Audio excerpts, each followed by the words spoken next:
So let's look at the individual stages of sleep. First, we have REM sleep.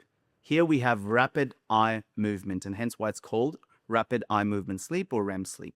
Here, this particular sleep, EEG, is characterized by low amplitude, high frequency EEG.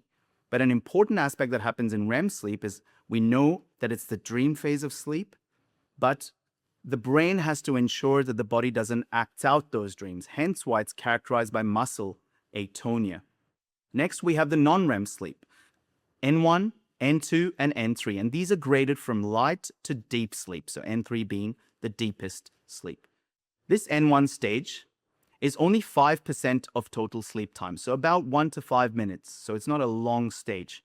And here we have high amplitude alpha waves. Now these are the same waves, 8 to 13 hertz, that are actually present when we're awake, but when we're relaxed. So it's not the waves that come when we're really paying attention. So sometimes what happens is when individuals have ADHD, we often see things like alpha wave intrusions that are associated with decreased attention or sort of that daydreaming pattern.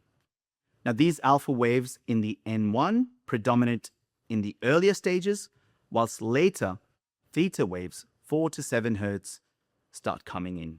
Then we enter N2 stage. Here, this is the transition stage from N1 to N3, and it's characterized by sleep spindles and K complexes.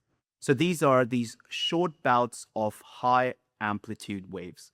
And here we have 25 minutes in the first cycle, and it lengthens with each successive cycle. So overall, it's about 45% of total sleep.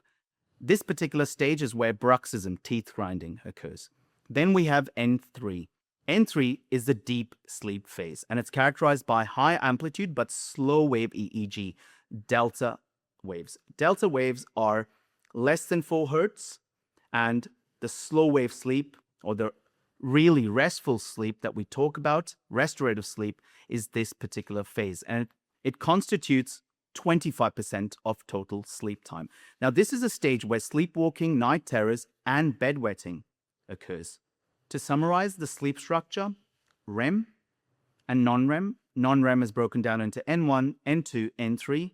N3 is where delta waves, less than 4 hertz or less than 3.5 hertz at times as mentioned, is predominant, which is really the deep sleep phase, about approximately 25%. To summarize the brain waves, when an individual's awake with mental activity being high, such as me now talking to you, beta waves are predominant, and these are greater than 14 hertz. When one's awake and resting, it's alpha, 8 to 13 hertz. When one's sleeping in the initial phases, earlier phases, 4 to 7 hertz theta. Deep sleep, delta, less than 3.5 hertz.